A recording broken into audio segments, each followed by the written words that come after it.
Asante sana Mheshimiwa Spika. Sasa nafikiri mimi nitakaja kidogo changamoto zangu kwa ufupi. Nafikiri hapa kuna kulaumiana kwa sababu wizara zote sababu kidogo tumechagua mawaziri. Neema ni kwamba hata bungeni hapa kwetu pia kuna chama, kuna komiti zote. Ninaomba kama nyumba kama mawaziri tunapatia nafasi. Bungeni kuna komiti kila wizara. Wakati komiti italalia, sioni kama waziri atafanya kazi. Itakuwa kuna muhimu kila komiti katika bunge hili lifuatilie kama tuelekee mkazo sana kila komiti ama kila wizara, kwa sababu niamani kila wizara sasa hivi inapata pesa kutosha. Kwa hivyo kama komiti yako utafanyia kazi, utafuatilia, utasema waziri wangu wa maji afanye kazi, waziri wangu wa barabara afanye kazi, waziri wangu wa afya afanye kazi. Ila komiti ama wizara inayohusika bungeni umelalia. Kwa hivyo naomba kama bunge tumechaguana kama komiti kujaribu kuwasukuma sana mawaziri wetu ambao tunapata kazi, kwa sababu kila mmoja hapa ana upungufu wake, na kuna tetesi kwamba kuna yule ambao kidogo amekataliwa kama tuarejeshe pale tutoe mabuzi, lakini hata wale wengine tukaweka pale tukafuatilia bado hiyo kazi haitafanyika. Kwa hivyo tunaomba yale majina mawili sasa tunapita na wao, lakini wacha majina mawili irudi, wacha tupite majina mengine mawili tuone mazuri, tuwapitishe na kazi iendelee, kwa sababu kwa Kwale wamengoja muda mrefu, hakuna kazi inafanyika, kila pahali la wao tutukana kila siku. Nafikiri neemani kwamba bunge letu la Kwale leo tutapeana gavana, mawaziri, ili ile kazi ambao wana Kwale wanatuchagulia iweze kufanyika. Kwa hivyo mimi naunga mkono mawaziri ambao wamechaguliwa. Asante sana. Honorable Fatun, and then we give the last chance to Honorable Juma Ali Mwachivyo, and then I put the question. Humbly members, we still have more CESs on our order paper. Thank you, Mr. Speaker, sir, for giving me this opportunity. First of all, I want to congratulate the Committee of Appointment for doing professional work by ensuring that the vetting process was done in a fair and transparent manner, and by promoting a merit-based process. I also take this opportunity to congratulate all the nominees. I hereby rise to support these reports, and I urge my fellow honorable members to support this report. Thank you, Mr. Speaker, sir.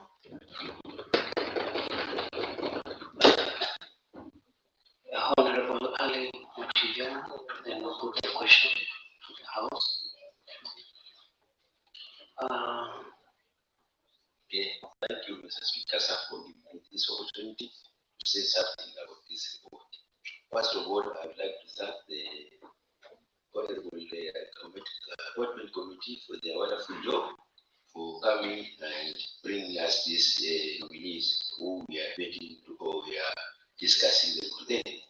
Mine is to say that I stand here to say that I really support this report. Thank you, Mr. Speaker. Okay, I give 2 minutes to Honorable Maboza quickly, and then Honorable Saidi Mofujo also a few minutes. Thank you, Mr. Speaker, for the opportunity. I'm not going to take long. Mr. Speaker, before I make my point, I just want to bring your attention to the temperature in the room. Mr. Speaker, the room is extremely hot. And personally, Honorable Member, before. be in order. Thank you. I wish something is done, Mr. Speaker.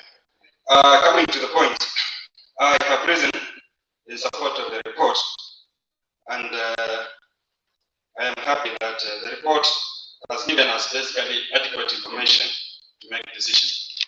The committee has done a good job. They have given us information on all the recommendations they have done.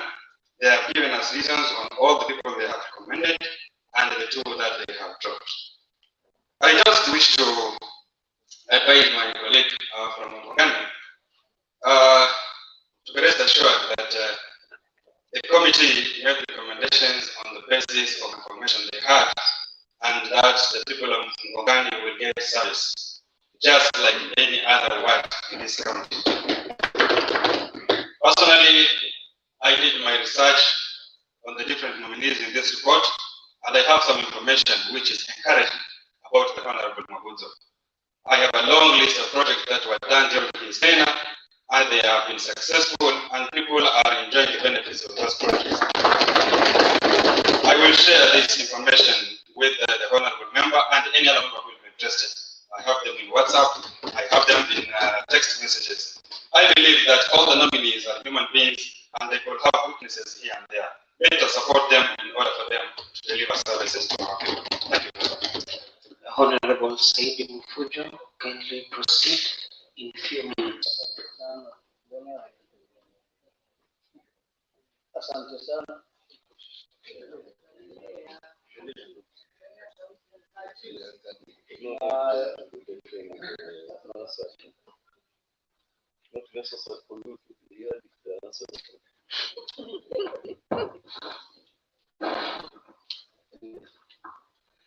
Asante sana Mheshimiwa Spika.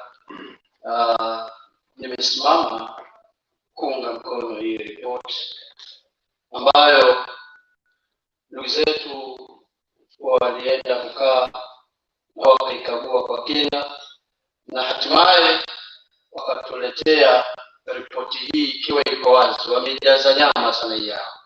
Ni mali sijui ni ng'ombe ngapi ambazo zimeingia hapa, lakini nataka ninukuu maneno yenye yamepita kutoka kwa Madam Triza ya kwamba sisi tunahitaji ushirikiano. Tunapopitisha mawaziri leo, kusema ukweli ni kwamba unapoona mwenzako amefinywa, unastahili ujiangalie kama alikuwa anafinywa mimi ingekuwaje. Wajumbe wanapochupa maneno ni kwamba kuna mahali ameona kwamba hapa nimefinywa. Na anapofinywa mwenzako jalie wewe. Usione kwamba wewe maadamu kile unachokitaka kinakupata ikawa hutaki kujali mpaka wale wajumbe wengine. Hili ni jambo ambalo tunahitaji kama nyumba tuweze kuliangalia kwa kina, kuliko kama kuwaita mawaziri wale ambao hawaendi sawa, si jambo dogo mpaka tuwe na ushirikiano wa kisawa. Na kwa vile ambavyo naona leo ushirikiano huu tulionao ya kwamba ripoti imekuja na tunaipitisha kwa roho safi, na naomba mpaka wale wengine ambao kidogo wana malalamishi waridhike katika kupitisha hii ripoti, na bado na imani kwamba ripoti zingine zipo tutazipitisha kwa roho safi ili tuwe na ushirikiano. Asante sana. I give the opportunity to the mover of the motion so that you will join to the debate that has been. Honorable Joseph Nyanja. Thank you, Mr. Speaker, sir. I want to thank the Assembly and all the members who have contributed to this discussion. You have shown that this Assembly is a united group and has moved past party lines and are now joined together, working for the people of Kwale. I would like to urge the House to continue supporting each other in this manner and to support this report as the Speaker puts the question. Thank you. You're welcome. Now I put the question that the report on the Committee on Appointment and Vetting of Nominees for the County Executive Committee members, the County Secretary and the County Attorney be adopted. As many of the same opinions say aye. As many of the same contrary opinions say nay. The aye have it.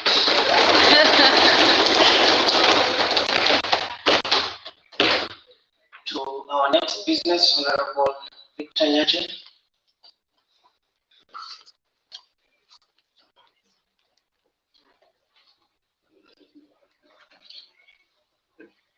Thank you, Mr. Speaker. Mr. Speaker, I want to stand to move the following. The report of the County Assembly Service Board is submitting for approval the names of the third and fourth members of the County Assembly Service Board be adopted. Thank you, Mr. Speaker. Mr. Speaker, this motion has been introduced earlier in this House, and there was some controversy pertaining to the information available regarding the shortlisting and the interview process used to arrive at the two nominees of this board. We have provided this information as an addendum to the report. Mr. Speaker, sir, in accordance to this provision, the Secretary to the Kwale County Assembly Service Board placed a notice on the Kenya Gazette of 30th September 2022, Gazette Notice number 11879. The Board Secretary also placed adverts in the Standard Daily of 4th October. Interested persons to apply. The deadline for application was the 15th of October 2022. Mr. Speaker, on the shortlisting criteria, the board received a total of 81 applications for the 2 vacancies for board members. Of this, we created a long list matrix with the details of every person who applied for this position. This information is contained in the page titled Board Member Long List for Male and the one titled Page Member Long List for Female of the addendum. Mr. Speaker, as you can see, 49 applications were from men, while 32 were from women, submitted by each candidate in relation to the requirements stipulated in Section 8 and 9 of the County Assembly Service Act. Mr. Speaker, sir, from this long list, we drew out first short list. This is contained in the list titled Round 1 of Shortlisting in the addendum. Mr. Speaker, this was in compliance to County Assembly Service Act 2017, Section 9(1), which stipulates that a person shall not be qualified for appointment as a member of the board under Section 12, subsection 3D of the County Government Act number 17 of 22, unless such a person A is a citizen of Kenya, B holds a degree from a university recognized in Kenya, C has at least 10 years experience in public affairs, and D meet the requirements of leadership and integrity in Chapter 6 of the Constitution. Mr. Speaker, sir, the board has called out a total of 38 applicants, 20 men and 16 women, who either did not meet the 10 years experience, did not have a degree, or had conflicting information in the document presented. Mr. Speaker, sir, also not out in this round were applicants who did not attach the application form and those who failed to attach their CV.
Edward Chagatibu,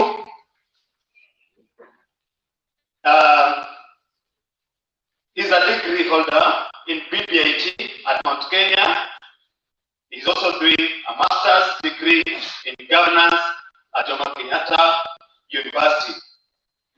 His work experience, Mr. Speaker, he has been an independent consultant with B4D for 6 years today. He's also been a sub-county administrator for Lunga Lunga. And he has also been a district civil registrar Kwale for 3 years. Honorable Speaker, sir, allow me to read the brief profile of Mariam Rajapindo. She has a degree of education in Kiswahili and English literature at Kenyatta University. She's also doing a master's degree in education in literature and Fasihi from University of Nairobi.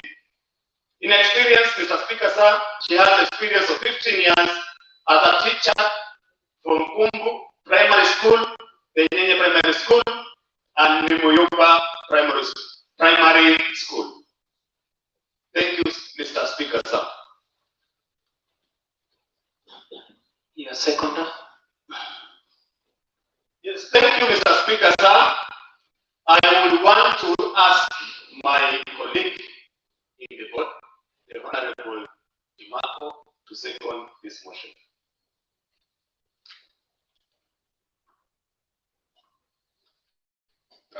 Thank you, Mr. Speaker, sir. I want to take this opportunity to thank my fellow board members, internal board members, and my chairman. Also, I want to take this opportunity to thank Madam Clark and her team for the tireless job that we did.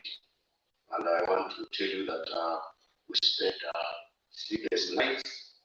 And I also want to tell you that we didn't spend your money for free, because we didn't go to Mombasa, we didn't go to Malindi. We just went to Ukunda, and we had some other meetings at Kwale. So I'm answering some members who said that we presented a 3-page report and we squandered their money. I want also to take this opportunity to congratulate my honorable members for electing Mr. Victor and Chimako.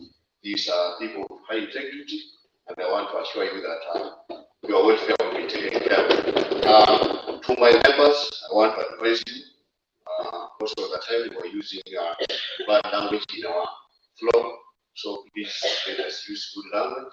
Also, I want to urge you members to adopt this motion so as to ease our operation in the house, because we are aware that our staffs also need concern. This is December. We are supposed to have either moved to foreign countries. Also, I want to tell you that for good governance of the county assembly, we need a fully constituted board. So, my members, I want to urge you with due diligence that we adopt this board. Thank you, Mr. Speaker.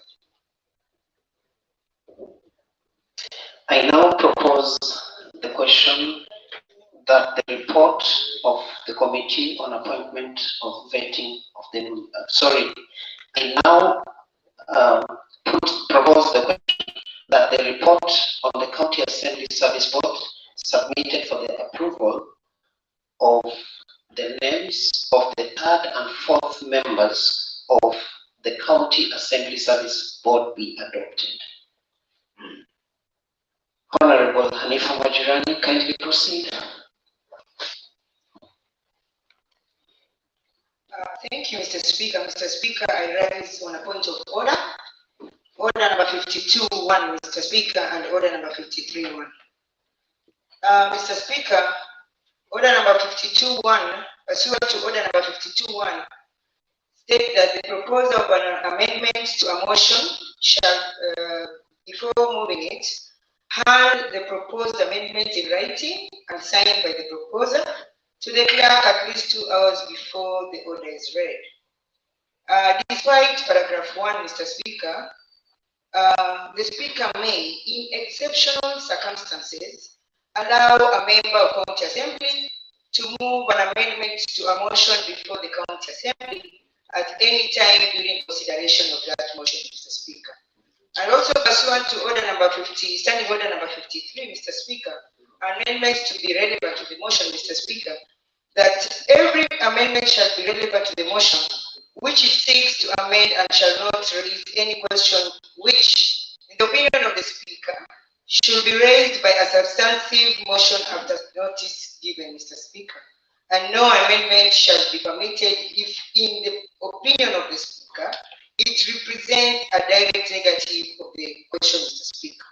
Mr. Speaker, this morning, I submitted my amendment in writing, Mr. Speaker, through the office of the clerk, which states that, Mr. Speaker, that aware and confirming compliance with standing order number 52, which I had just read, Mr. Speaker, 52.1, requiring amendments to be in writing, signed by the proposer and delivered to the clerk 2 hours before the order is read.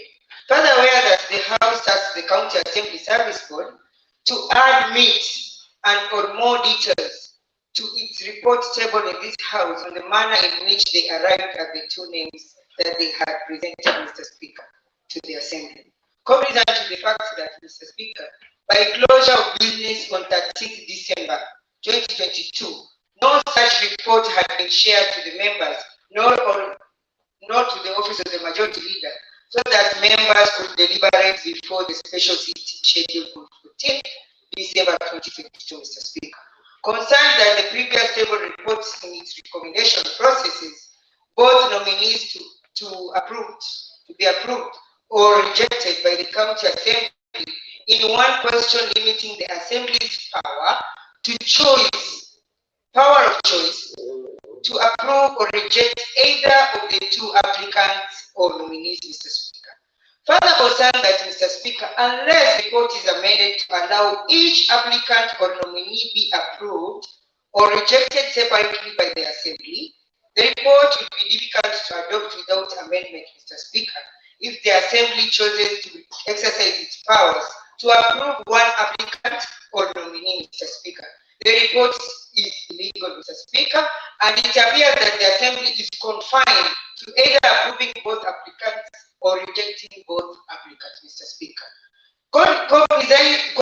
Recognizing that the fact that the County Assembly Service Act 2017 under Section 47(3)(b), Mr. Speaker, read together with paragraph 4, Mr. Speaker, of the first schedule of the Act provides for the vacancy of 1 man and 1 woman to be members of the board and approval of the same, where each name separately will either be approved or rejected by the House according to the standing orders, Mr. Speaker. I therefore, Mr. Speaker, urge this Honorable House, now that this House hereby resolves to amend the board's report recommendation so that each applicant or nominee is voted separately, Mr. Speaker. And having said that, Mr. Speaker, I therefore call upon Honorable Manda Beja from Mureni Ward to second my amendment, Mr. Speaker. Thank you, Mr. Speaker. Honorable Beja Manza, proceed. Thank you, Mr. Speaker. Mr. Speaker, this is not an animal farm. This is an assembly with rules and procedures. We are guided by the laws of the House and standing orders. If there's any poor report written in this assembly, then the report from the board is the poorest. And I want to urge members to make and propose these amendments. If you compare your report with the previous report from the appointment committee, you really wonder. You wonder whether we have educated people in this assembly. You wonder whether we have a secretariat which is educated. Maybe somebody is sleeping on his or her job. Honorable Benjamin. Sorry, but that is the truth. Okay, let me go to the point. Kindly confine yourself to the debate. Yes, I'm confining myself to the debate, but the fact remains the same. That the secretariat is sleeping. The name of a person recommended by the board. I'm coming to that point. I'm talking about how I'm giving a directive. Yes, yes. Humbly withdraw the statements and you proceed. It's withdrawn. Okay. Thank you very much. Okay. The first, if I refer to the County Assembly Service Act number 24 of 2017, the first schedule is very elaborate. It gives guidance, it gives procedures, it gives ways of appointment, and here every member actually applied for the position separately. Every member was interviewed separately. Why do we have a blanket resolution? This is not right. If I've listened to the other committee observations and recommendations, you will find out they have discussed a member conclusively. Then they made some recommendations. In your case, there's no such a thing. You've given us a really complex, matrix here. Just figures. They don't have. What that narrative part of the report, it is not there. It is missing. That's why last week we said the report lacks a lot of flesh. And we thought you have slaughtered some bulls to add flesh, but you have brought a lot of bones. Therefore, my fellow friends, let's support the amendment of this report so that every individual, every applicant is recommended separately. Every applicant is judged separately. Every applicant is either rejected or approved by this house. Not a blanket judgment, not a blanket reconciliation, or not a blanket decision. I think that is not in order. The best place and the best thing to be done is that let's separate the two so that everybody is discussed conclusively. That remarks, members, I want us to support the amendment of the report so that each and every member is discussed, either approved or rejected by this. Thank you, Mr. Speaker.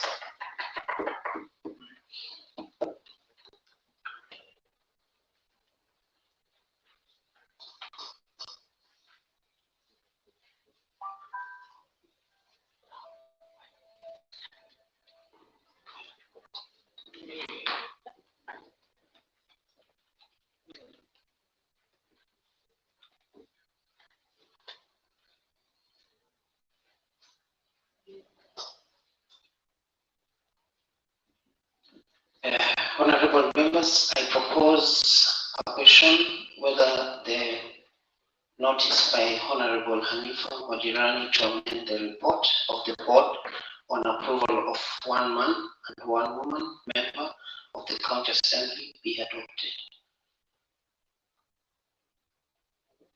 Honorable James Dawa.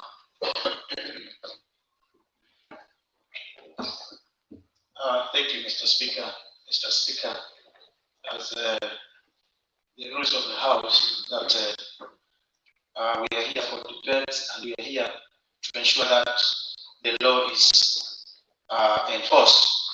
Mr. Speaker, I stand to support the amendment of the motion in regards to the two nominees, one being a female and one being a man.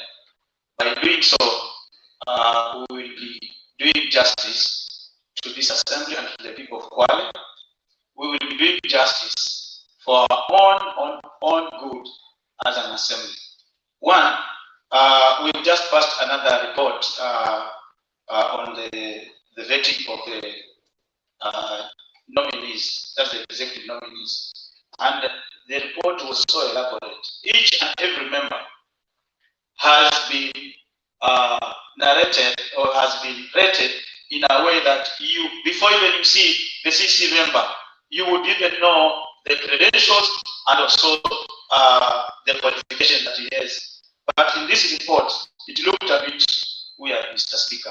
And this is a house that it should lead by example. Therefore, I want to support the adoption of that amendment, and the motion should move from the initial one to the new motion that is.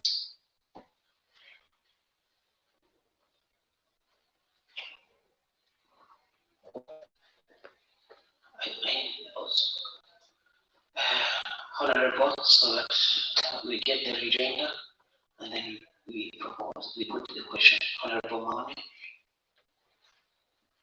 Asante sana Mr. Speaker. Nimesimama kuunga mkono hoja iliyoletwa na Mheshimiwa Hanifa ya kwamba wajumbe hawa walioletwa ndani ya bunge uweze kujadiliwa. Naunga mkono wajadiliwe mmoja baada ya mwingine, kwa sababu kulingana na sheria ya County Assembly Service Act, watu hawa kuna mtu wanne na watano, mmoja au mwanaume, mmoja au mwanamke. Kwa kulingana na hiyo sheria inaonyesha watu ni wawili tofauti, mmoja baada ya mwingine. Naomba kuunga mkono pendekezo liloletwa na Mheshimiwa Hanifa ya kwamba tujadili watu hawa mmoja baada ya mwingine. Basi kama watapitishwa ni sawa, watakataliwa ni sawa, mmoja atapita, mmoja atakataliwa, lakini hao wamejadiliwa mmoja baada ya mwingine. Tunasimama kuunga mkono. Asante sana. I now put the question that the notice of motion to move an amendment to the report of the board on the approval of one man and one woman, as many of the same opinion say aye. Aye. As many of the contrary opinion say nay, the aye have it.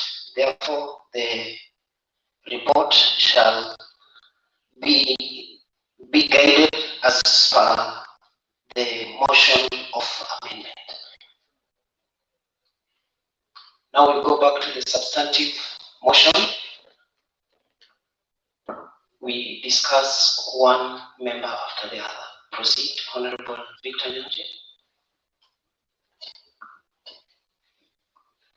Thank you, Mr. Speaker, for the guideline. I want to put this to the House that this is a report that was written by the nominees and the nominees from the minority, nominees from the majority, plus the chairperson of the board, whom you elected and had faith in. And so, Mr. Speaker, my thing on this matter is that this is a house of democracy. And it is good in your wisdom, Mr. Speaker, that you have allowed that members take way in debating each and every member. And to put it, because of the purpose of time, I want to paraphrase Aladdin saying, if you allow, which says, Fiat Justitia Ruat Caleum, which says, let justice be done. Let justice be done. Let democracy take its course, even if the heavens will fall. Thank you, Mr. Speaker. I conclude.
Speaker was seeking advice from the technical team on this matter since it is new to me. I now propose that the report of the County Assembly Service Board for approval of a female member, Mariam Rajapindo, as a board member be adopted. I now request my colleague, Honorable Chimako, to second. Okay, thanks, Mr. Chair. I support this motion. I want also to thank the members for showing authority by not rejecting the motion, but I deferred it and I had to add some more bits. So please adopt it. Honorable members, I propose the question that the report of the County Assembly Service Board submitted for the approval of the fourth member of the County Assembly Service Board be adopted. The fourth member is Mariam Raja Bindo.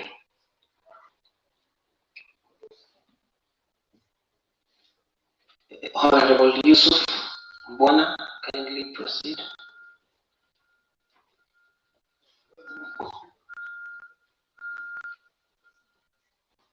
Mimi naonelea afadhali ungelala kulala mambo mrefu tupigie kura mara moja.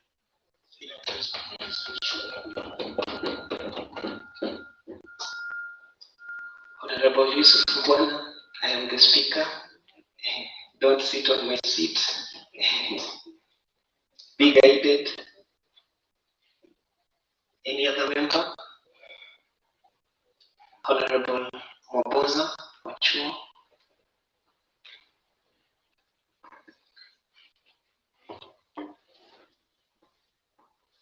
Thank you, Mr. Speaker.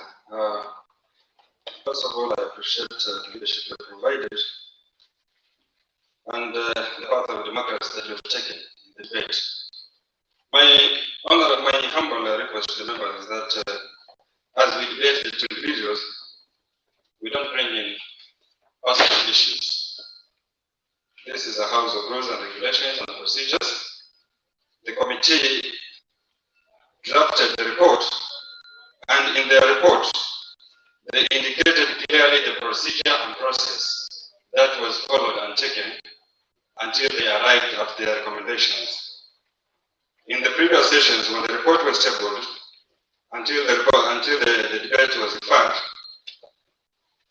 the point of contention was information about the two members. In the file here, we have a pamphlet, which I believe everybody has, that provides information about all the candidates who applied and who were interviewed. If we narrow our discussion to the information available, and if we restrict our talking to substantial matters, this debate will be very healthy. Let us discuss the two on the basis of facts, on the basis of information that can be substantiated, so that we all make decisions on information that is factual. If we debate personalities, if we bring in information that cannot be substantiated, we shall end up making decisions on assumptions, which will not help the assembly, which will not help everybody. So my request is, as we discuss the two, let us be guided by information on the paper. Let us be guided by facts that we can bring facts and information from sources that can be relied upon. Mr. Speaker, personally, I have no issues with the two, and my position is based on the information that is provided in the documents. I have no extra knowledge on any other information outside the two documents provided. And I want to believe the committee that carried out the interviews and wrote down the reports had the opportunity to interrogate the two. They had the opportunity to interrogate the documents, and on the basis of the documents and information provided by the candidates, came up with the conclusion. So I'm asking fellow members, whoever has any other information outside the documents, preferably information that can be tabled, that information will help us in making decisions that are reasonable. Thank you very much. Honorable Saidi Mwafudla.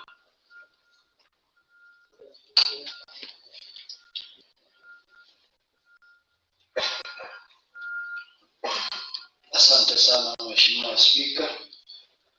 Kwanza nachukua nafasi hii kuweza kuishukuru hii bodi yetu iliyotukufu kuweza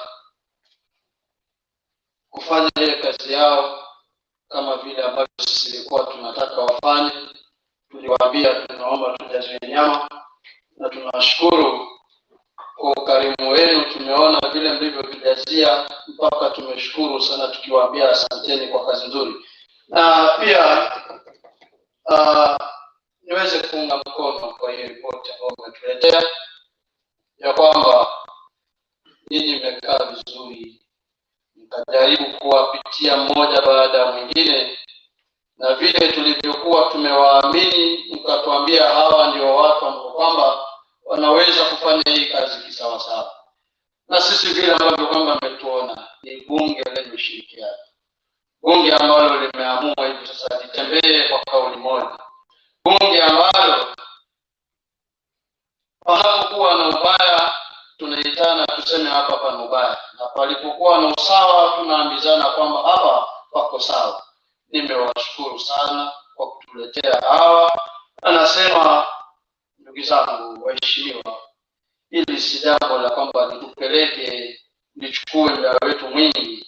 Ni jambo ambalo liko wazi, jambo ambalo na imani limependeza katika kila, hizi sura zote zimependeza na ile ambalo liko mbele yetu. Naomba sote kwa pamoja tuweze kuunga mkono ripoti. Asante sana. I now put the question that the report on the County Assembly Service Board submitted for approval of the name of the fourth member, who is Mariam Bindo, of the County Assembly Service Board be adopted. As many of the same opinion say aye.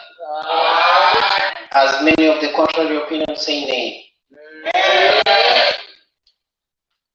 The nay have it. To the next, Honorable Victor Nyanje, we proceed.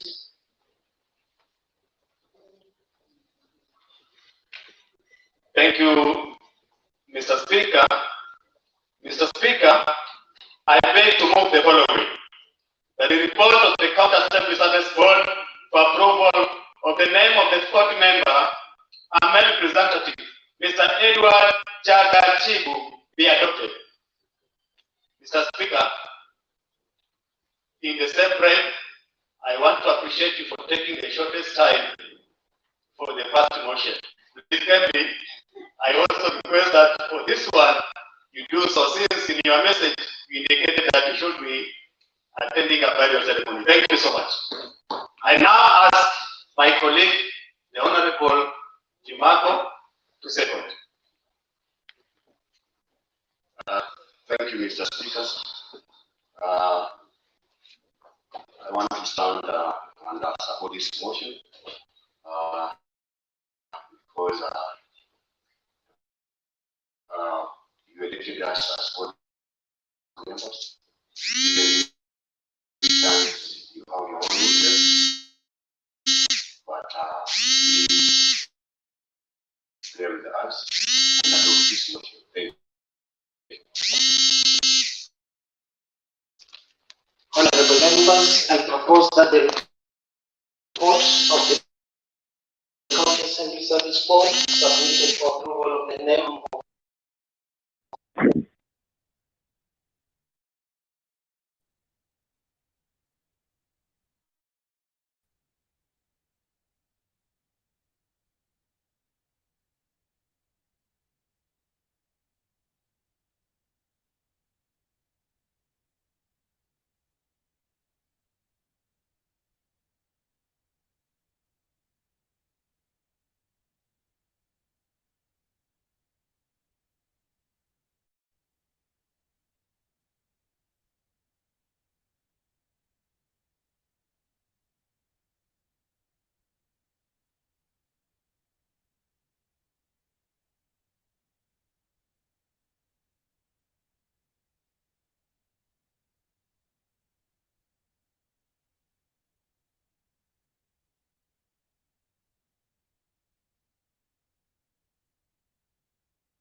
Thank